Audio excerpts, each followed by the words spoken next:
नमस्कार, मैं हूं अर्जिता मिश्रा और आप देख रहे हैं सी न्यूज भारत। सी न्यूज पर वक्त हो चुका है न्यूज आवर का।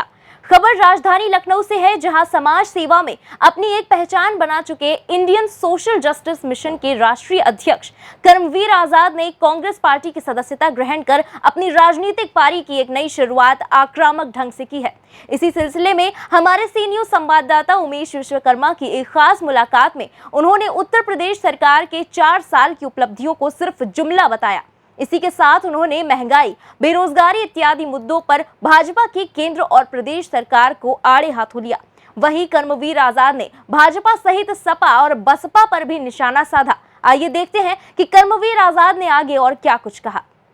नमस्कार, मैं हूं उमेश विश्वकर्मा। आप देख रहे हैं सी न्यूज भारत। इस समय हम राजधानी लखनऊ के कानपुर रोड स्थित इंडियन सोशल जस्टिस मिशन के कार्यालय पर हैं, जहां अम्बेडकरवादी विचारधारा के मिस्टर कर्मवीर आजाद जिससे हम बात करेंगे, क्योंकि इन्होंने अभी हाल में कांग्रेस पार्टी ज्वाइन की है। ये अम्बेडकरवादी विचारधारा होने के साथ साथ एक अच्छे समाज सेवक हैं। इनके बारे में बता दें कि अभी पिछले साल कोरोना काल के समय इन्होंने जिस हिसाब से अपनी समाज सेवा की है और लोगों की मदद के लिए जमीन पे उतरे हैं, चाहे खाने पीने की मदद करने की बात हो या अन्य उनको मदद देने की बात हो, हर स्तर पर ये समाज के सामने आए हैं। अब यह राजनीति की पारी खेलने के लिए कांग्रेस पार्टी ज्वाइन किए हैं। अम्बेडकरवादी विचारधारा होने के नाते इन्होंने कांग्रेस पार्टी क्यों ज्वाइन की, इसकी वजह क्या रही है, इन्हीं से हम जानते हैं।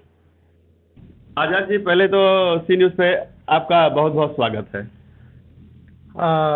बहुत बहुत धन्यवाद सी न्यूज़ का, और सी न्यूज़ का मैं बहुत बहुत आभार प्रकट करता हूं, क्योंकि सी न्यूज़ एक ऐसा चैनल है जिस चैनल के माध्यम से मेरी शुरुआत से लेके अभी तक हर जो हमारे क्रियाकलाप रहे या समाज सेवा का जो आंदोलन मैंने शुरू किया, जिस तरीके से सी न्यूज़ का मैं बहुत बहुत आभारी हूं, और आपका भी बहुत आभारी हूँ उमेश जी, चूँकि आप हमारे लिए जिस तरीके से ये जनता के सेवा में आप लोगों ने हमें जो है सहयोग किया, और आप लोगों के चैनल के माध्यम से जब हम लोगों की मदद कर रहे थे, जो आपने दिखाने का काम किया, लोगों की संख्या बढ़ती गई और हम इस कदर मदद कर पाए कि 27 मार्च से लेकर के 26 मई तक लगातार निरंतर बगैर रुके बगैर थके हमने गरीब मजलूम मजदूरों के लिए राशन की व्यवस्था कराई, भोजन की व्यवस्था कराई। प्रतिदिन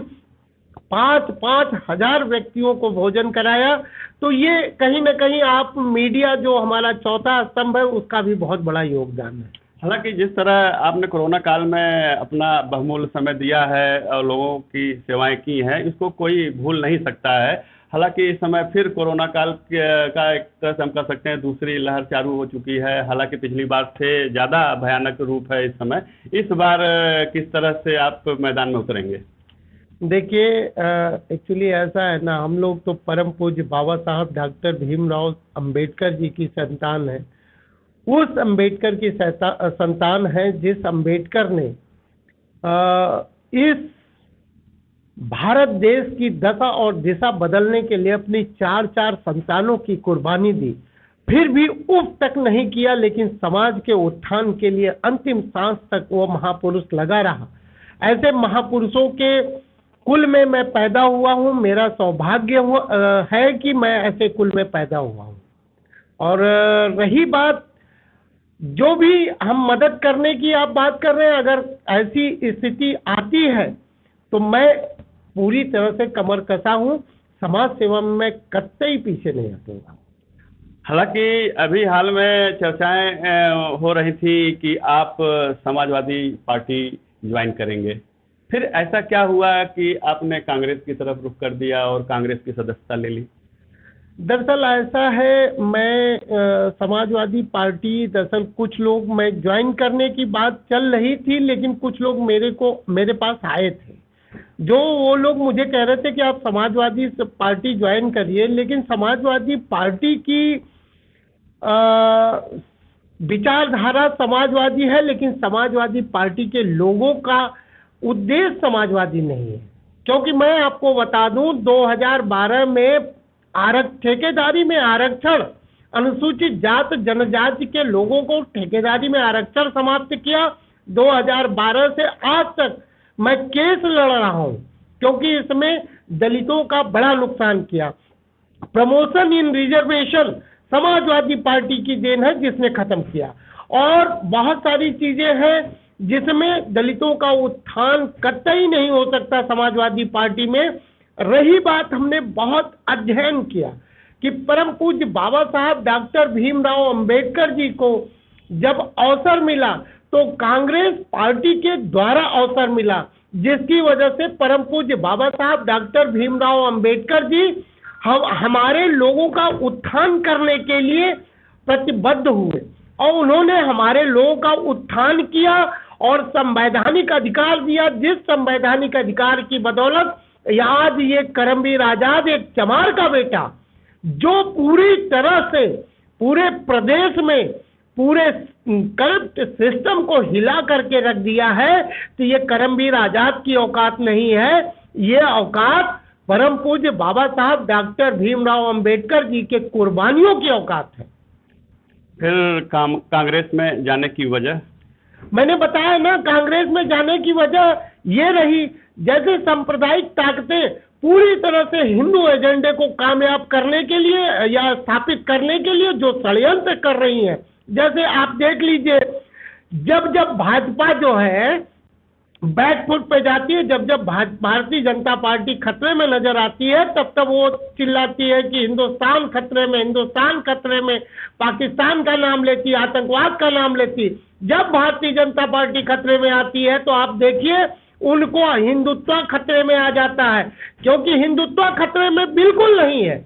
भारतीय जनता पार्टी के जमीन खिसक चुकी है, इनका एजेंडा सीधा स्पष्ट है कि ये लोग चाहते हैं कि भारतीय जनता पार्टी में लोग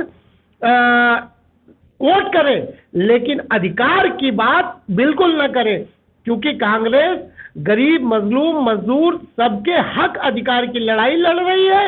इसलिए अब मैंने अपनी विचारधारा नहीं बदली है, कांग्रेस में भी रह करके परम पूज्य बाबा साहब डॉक्टर भीमराव अंबेडकर की विचारधारा को बढ़ाने का काम करूंगा, और मैं कांग्रेस पार्टी को मजबूत करने का काम करूंगा।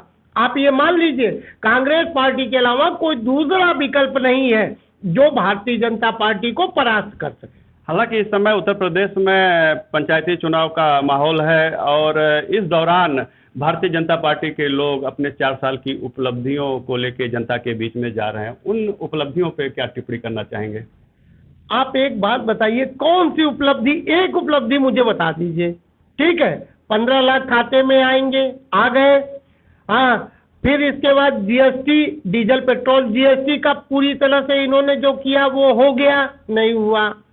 मोदी जी ने कहा कि हम 2 करोड़ प्रति वर्ष रोजगार देंगे। आपके हिंदुस्तान पेपर में कोरोना काल में 1,70,00,000 लघु उद्योग पूरी तरह से बंद हो गए। ये मैं नहीं कहता हूँ, हिंदुस्तान पेपर का रिपोर्ट कहती है। 1,70,00,000 को मल्टीप्लाई 10 से कर दीजिए, 17 करोड़ लोग पूरी तरह कोरोना काल जैसी महामारी में बेरोजगार हो गए।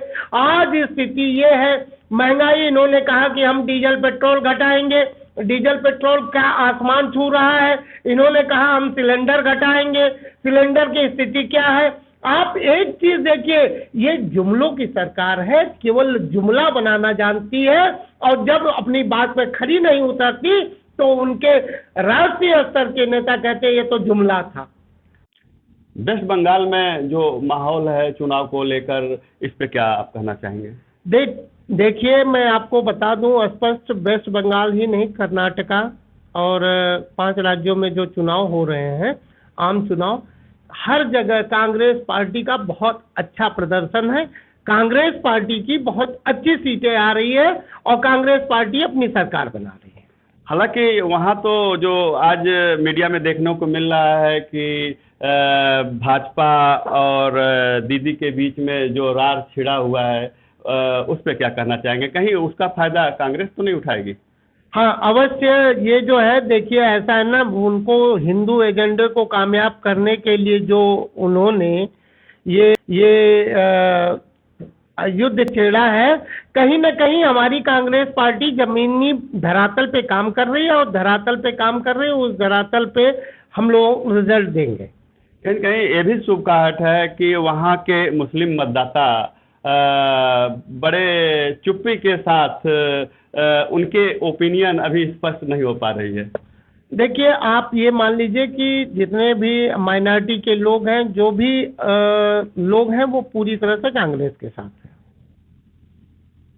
ये थे करमवीर आजाद जी, जो एक अच्छे समाज सेवक हैं और इंडियन सोशल जस्टिस मिशन के राष्ट्रीय अध्यक्ष भी हैं। अभी हाल में इन्होंने कांग्रेस पार्टी की सदस्यता ले ली है। अब देखने वाली यह बात होगी कि समाज सेवा के साथ जुड़ने के साथ अब ये राजनीति की एक पारी खेलने के लिए मैदान में उतरे हुए हैं, और आने वाला समय बताएगा कि इनके विचार, चूंकि ये अम्बेडकरवादी विचारधारा के हैं, इनके विचार और इनके कार्य इनको कहां तक ले जाएंगे। सी न्यूज़ से उमेश विश्वकर्मा। आपको बता दें कि रविवार को विभिन्न दलों के नेताओं ने अपने दलों को छोड़कर कांग्रेस की सदस्यता ग्रहण की। अब देखना यह होगा कि क्या इन नए नवेले कांग्रेसियों का भाग्य कांग्रेस के गर्दिश के सितारों को वापस चमका पाता है, या ये भी सिर्फ बोल बच्चन ही बनकर रह जाएंगे। फिलहाल इस खास खबर में बस इतना ही। देश दुनिया की बाकी खबरों के लिए देखते रहिए सी न्यूज़ भारत।